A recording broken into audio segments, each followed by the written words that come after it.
Un jour, j'ai dit à mon grand-père, bientôt je vais me marier. Et mon grand-père m'a dit, mon fils, sache désormais que tes jours sont comptés sur terre.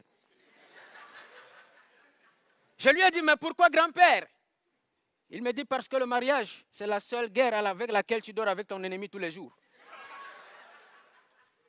Mon grand-père m'a dit, fils, quand tu veux te marier, mieux vaut un bon célibat qu'un mauvais mariage. Il m'a dit, quand tu veux épouser une femme, demande à Dieu de t'aider pour que tu trouves la bonne femme. Car si tu trouves une mauvaise femme, tu risques de faire une crise d'AVC. Et lorsqu'il est causé par une femme, AVC signifie arrête de vivre, connard.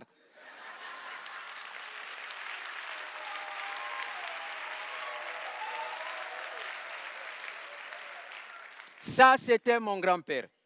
Alors j'ai dit à mon grand-père, mais grand-père, comment fait-on pour trouver la femme de sa vie? Il m'a dit, il y a deux types de femmes, les belles et les moins belles.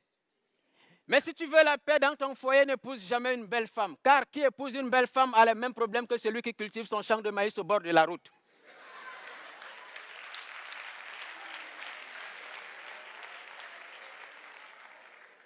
J'ai dit à mon grand-père, grand-père, comment faire pour connaître la femme de sa vie? Comment faire pour savoir qu'une femme peut rester dans un foyer? Et mon grand-père m'a dit, observe le comportement de ta belle-mère. Les tigres ne donnent pas naissance aux agneaux.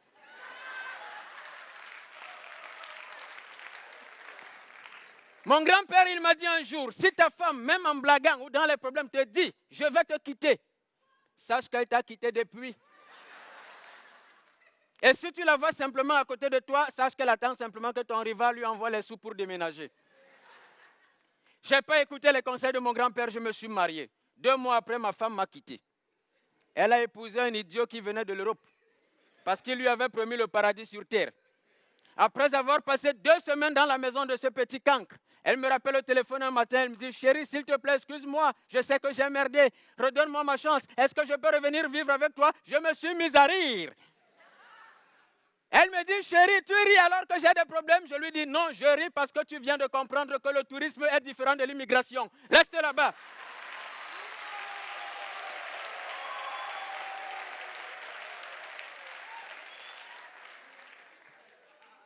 Je suis allé voir mon grand-père. J'ai dit à mon grand-père, mais grand-père, j'ai de l'argent. Pourquoi ma femme m'a quitté? Il m'a dit, tu ne comprendras jamais pourquoi. Il m'a dit, quand tu es pauvre, la femme a tendance à te tromper avec un riche. Quand tu es riche, la femme a tendance à te tromper avec un pauvre. La femme, c'est comme le vent, elle souffle dans la direction qui lui plaît.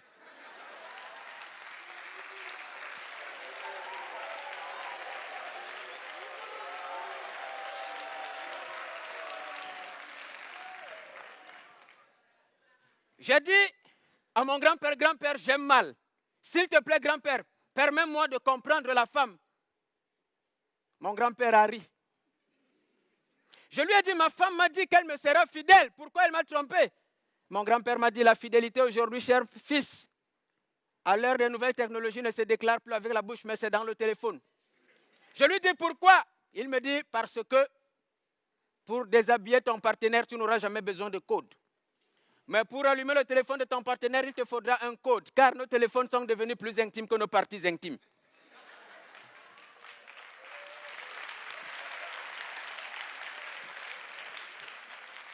J'ai dit à mon grand-père, grand-père, maintenant dis-moi sérieusement, qu'est-ce qu'il faut pour comprendre la femme?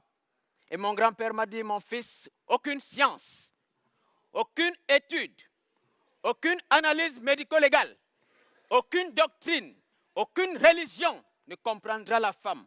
Car si Dieu avait voulu que l'homme comprenne la femme, il n'aurait jamais endormi Adam pendant qu'il criait Ève.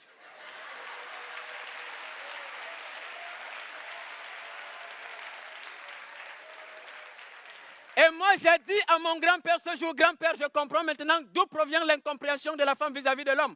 Pourquoi Dieu a fait cela? Pourquoi Dieu a-t-il endormi l'homme pendant qu'il créait la femme? Et mon grand-père m'a dit, c'était simplement pour que l'homme aime la femme sans se poser de questions. Bonsoir.